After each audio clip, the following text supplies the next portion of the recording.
Matthieu 5, à partir du verset 14, que je vais lire rapidement. Vous êtes la lumière du monde. Une ville située sur une montagne ne peut être cachée. Aussi n'allume-t-on pas une lampe pour la mettre ensuite sous le boisseau, mais sur le pied de lampe. Et elle, lui, tous ceux qui sont dans la maison. Amen, amen. Le verset 16 nous dit ceci, que votre lumière luise ainsi devant les hommes, en sorte qu'ils voient vos bonnes œuvres et qu'ils glorifient votre Père qui est dans les cieux. Amen, amen. Amen. Alors, nous allons parler d'un sujet très important ce matin. Et notre thème ce matin, c'est la loyauté. Dit loyauté. Nous allons parler de la loyauté parce que c'est un thème aussi important pour nous les formateurs. Nous voulons parler de quelqu'un qui est soumis à quelqu'un. C'est pourquoi le fait de parler de loyauté aujourd'hui est important. Nous devons comprendre l'importance de la loyauté. Pourquoi Dieu veut que nous soyons tous des hommes honnêtes, que nous soyons tous des hommes fidèles. C'est pourquoi la loyauté est très importante. Mais je vais vous donner une définition selon ce que j'ai retenu de moi-même et qui va expliquer ce que je veux vous dire. La loyauté, la définition simplement que je veux vous donner, la définition de la loyauté, c'est être loyal, honnête, fidèle, droit. Un être humain qui est sincèrement fidèle dans sa conduite morale, qui respecte ses engagements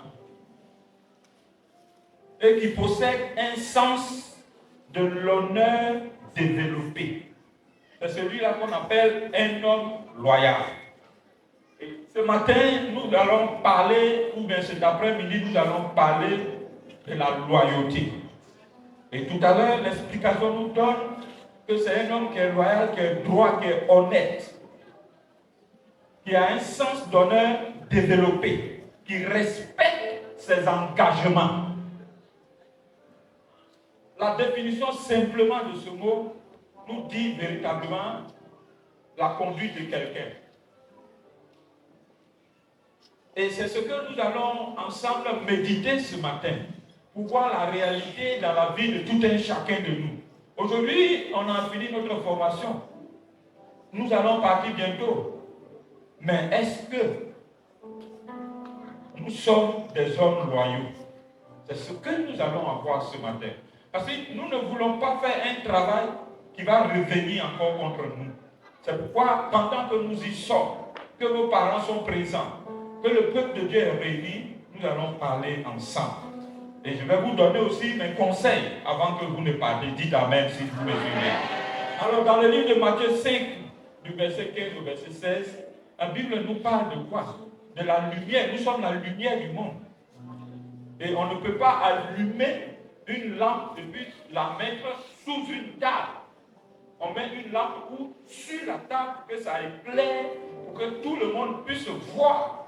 Aujourd'hui, pendant 2 ans, on vous a appris, pour certaines personnes, mais 3 ans, 5 ans, pour d'autres. On vous a formé dans le secret. On vous a formé dans un endroit, dans des conditions difficiles. Et aujourd'hui, c'est devenu une affaire populaire parce que vous avez fini ce moment. Dites Amen. Amen. Alors c'est pourquoi il est important que je vous explique, que j'explique aussi au peuple de Dieu, que pendant 2 ans, pendant 3 ans, pendant 5 ans, ces hommes qui étaient dans le bois sacré ont appris des choses. Et ils doivent avoir un comportement. Aujourd'hui, ils sont devenus la lumière. Et quand on dit la lumière, c'est quelque chose qui est clair. C'est quelque chose, quand ça arrive dans les ténèbres, ça devient clair. Donc, aujourd'hui, vous êtes devenus lumière. Si vous rentrez même dans les ténèbres doivent fuir. Parce que quand la lumière rentre dans les ténèbres, les ténèbres s'effacent. Parce qu'ils ne peuvent pas supporter cela. Et aujourd'hui, vous êtes devenus une lumière. Vous allez rentrer dans des endroits sombres, dans des endroits vraiment bizarres. Mais votre lumière doit faire en sorte que cet endroit soit éclairé dans le nom de Jésus. Amen. Et c'est pour cette raison, la loyauté est importante. Amen. J'ai même essayé de voir un peu l'explication du mot loyauté en grec. Et le grec nous dit quoi? Le grec nous parle de la confiance. Et parlant de la confiance, avoir foi en Dieu, le grec nous parle de pistis. Pistis, c'est-à-dire la confiance. Avoir foi en Dieu. Dans le grec, on vous parle de pistis. Et quand nous voulons parler maintenant de la dignité, être digne de confiance, on ne parle plus de pistis, mais on parle de quoi? On parle de pistos. Donc vous devez être des pistos, des hommes dignes de confiance. La plupart parmi vous ici ont été recommandés par des pasteurs. Et quand vos pasteurs vous recommandent, ils attendent de vous quelque chose d'honorable. Dites Amen. Amen. Et pendant ces 2 ans, vous avez été avec nous. Malgré que l'université soit une université appliquée, où vous pouvez venir à l'école et être avec vos pasteurs, mais la réalité, c'est que vous avez passé un temps avec nous. Et on vous a appris des choses. On vous a enseigné l'honneur. On vous a enseigné le respect. On vous a enseigné la sagesse. On vous a enseigné l'intelligence. Et aujourd'hui, nous sommes devant tout ce peuple et vous allez partir. Et ce que nous vous demandons aujourd'hui, en tant que le premier responsable de ce ministère, ce que je vous demande, c'est quoi? La loyauté. La loyauté. Être des hommes loyaux. Être des hommes de confiance. Des hommes dignes. Des hommes honnêtes. Des hommes droits. C'est-à-dire, quand on a affaire à vous, qu'on sache que vous êtes des hommes droits. Dites Amen. Amen. Parce que le monde d'aujourd'hui, la réalité, la loyauté a fui. Tout le monde est devenu déloyaux. Tout le monde peut faire mal. Et c'est quand d'ailleurs on fait le mal et à la publicité. Tous ceux qui font le bien, on ne parle pas d'eux, mais c'est ceux qui font mal, c'est d'eux qu'on parle.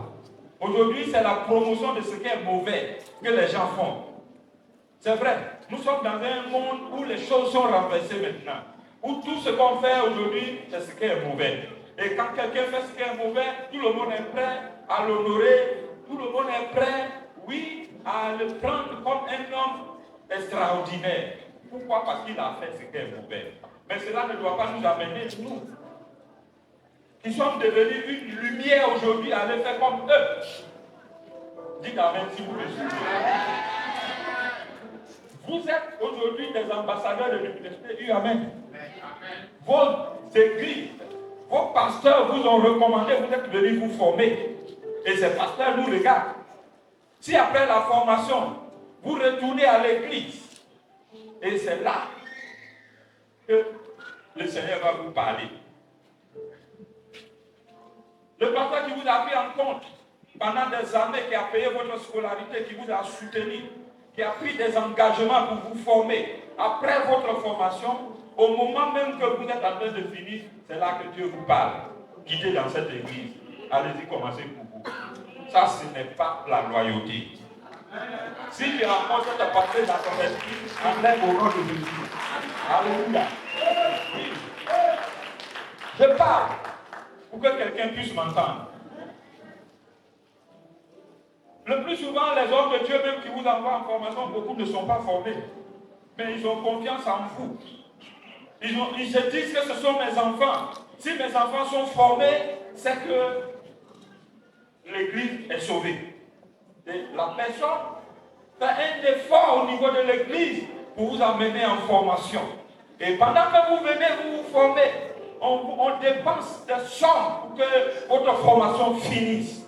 Et c'est au moment où vous voulez finir, c'est en ce moment-là que Dieu vous parle. Bien-aimés, pour vous, c'est Dieu qui vous parle. Mais pour moi, c'est Satan qui vous parle. Parce que Dieu ne parle jamais comme ça. Dis Amen. Dieu ne parle jamais comme ça.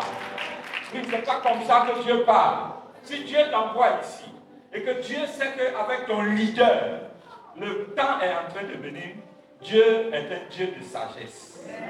Amen. Je comprends. En notre temps, quand on faisait les formations de campus et autres, avant de rentrer là-bas, vous faites quoi? On demande à nos églises d'envoyer un engagement décennal. C'est-à-dire quoi? Un engagement de 10 ans. Avec ces 10 ans, si on t'a formé, si tu viens, tu dois obligatoirement faire 10 ans dans l'église avant de sortir. Si tu ne fais pas 10 ans, tout ce que tu as reçu comme diplôme, on t'arrache tout. Pourquoi?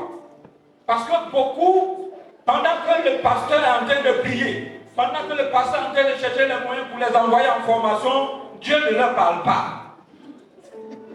Dieu ne leur parle pas. Tout ce que le pasteur va dire, ils sont d'accord. Quand le pasteur dit on va rentrer ici, ils sont d'accord. On va faire ceci, ils sont d'accord.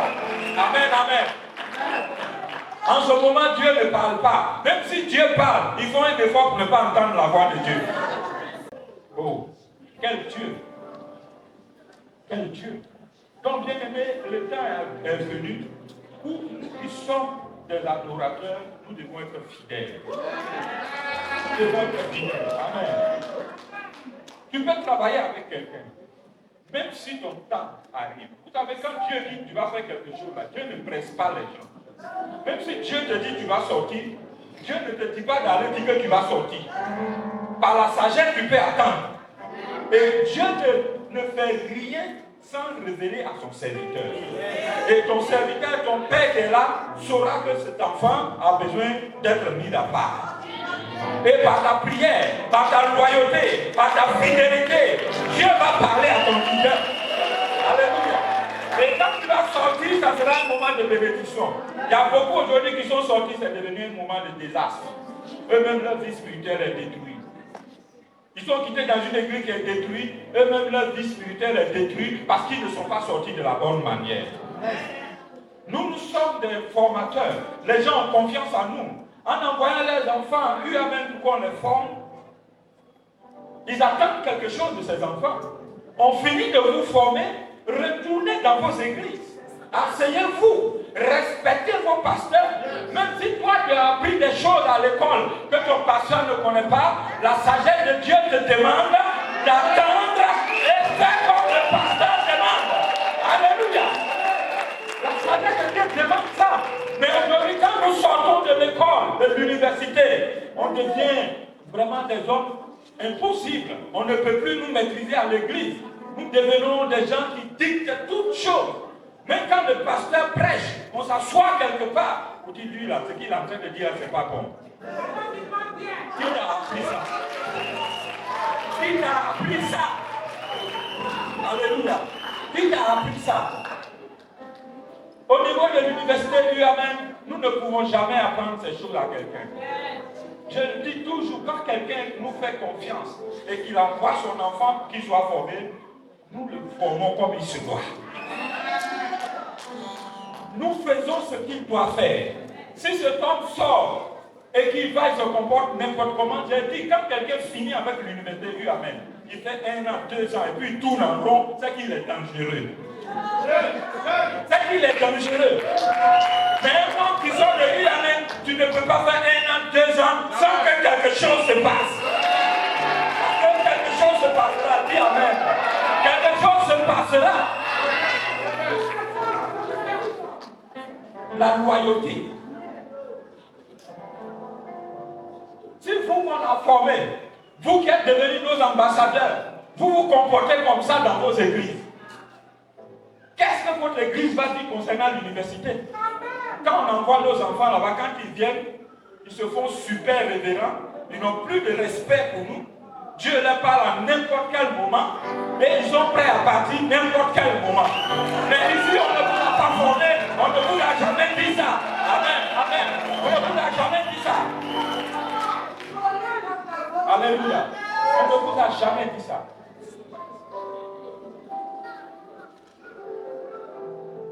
La dernière fois, je j'étais assis dans mon bureau, un de nos anciens étudiants, il est venu me rendre visite de lui demain.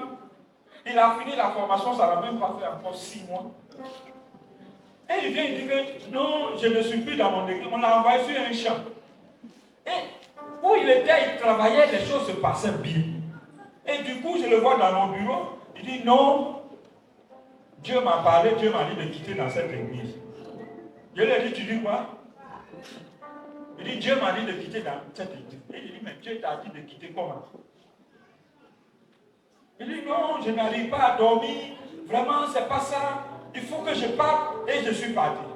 Je lui ai dit, tu es parti, mais tu es parti avec tous les problèmes de cette église. C'est ce que tu ne sais pas. Tu es parti avec tous les problèmes de cette église. Bien aimé, je vais vous dire une chose. La loyauté. Aujourd'hui, nous sommes des pasteurs. Nous enseignons la parole de Dieu. Vous savez ce qui a rendu la parole de Dieu crédible dans notre esprit? Aujourd'hui, nous croyons à la parole. Nous enseignons la parole. Et quand nous parlons des choses de Dieu, nous parlons avec assurance. Vous savez celui qui a fait ça? C'est la loyauté de Jésus-Christ. C'est la loyauté de Jésus-Christ qui fait que quand nous enseignons aujourd'hui, nous enseignons avec confiance.